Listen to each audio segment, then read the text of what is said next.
Now, the Progressive National Party was the government in charge at the time of the agreement with TCI Education Foundation. Earlier today, News 4 made attempts to speak with PNP leader Gamble Williams on the issue. Williams was unavailable, but chairman of the PNP, Donahue Gardner, said the party will not comment. But former members of Parliament and PNP party members Michael Mizik and McAllister Henschel didn't hesitate to share their view.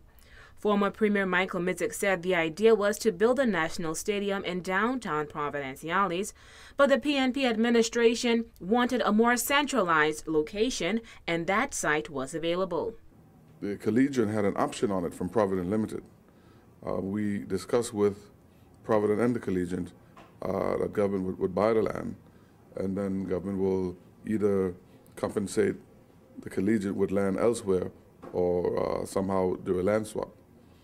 And so there were negotiations going on, and so there was no need to, otherwise government would have done a compulsory acquisition, which is in government's right to do, if they consider that land is in the national interest.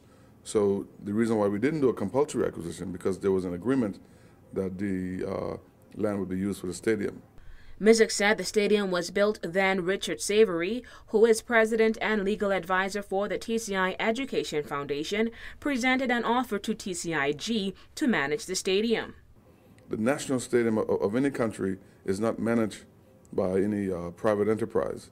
The national stadium will be managed by the Sports Commission, and so there was no opportunity or no room for there to be a private management agreement.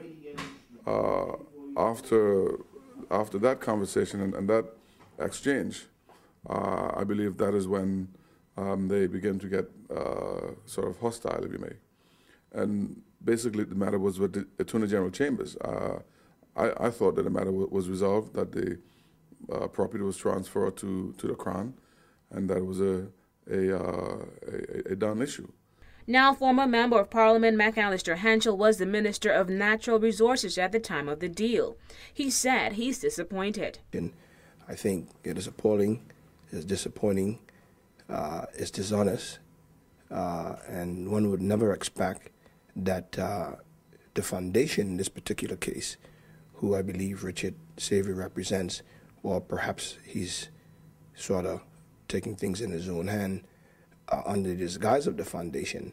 It is just unbelievable that someone would try in this day and age to own a public asset by the way that he's doing it. According to a press release to our newsroom from the TCI Education Foundation, they were ignored by TCIG. Henschel said that is completely untrue. I recall being in meetings with Richard Savory and T. Durham, who is a member of one of the governor's advisory councils at the time. I believe he was and still on the board of the Education Foundation under the Collegiate, and also he was a surveyor at the time. We had a number of meetings trying to negotiate a final position to put forward for Cabinet's consideration to formalize the deal. I am looking back now. I am of the opinion that it was always Richard's intention, or the intention of him and his foundation, to secure a position to manage the public asset. Because remember, they never owned the land. They had an option on the land. And we could have easily taken the route of compulsory acquisition. Now, up to this broadcast, News 4 did not receive comments from Acting Governor Mark Capes, but one is expected sometime tomorrow, July 22nd. For WIV4 News, I'm Takara Bain.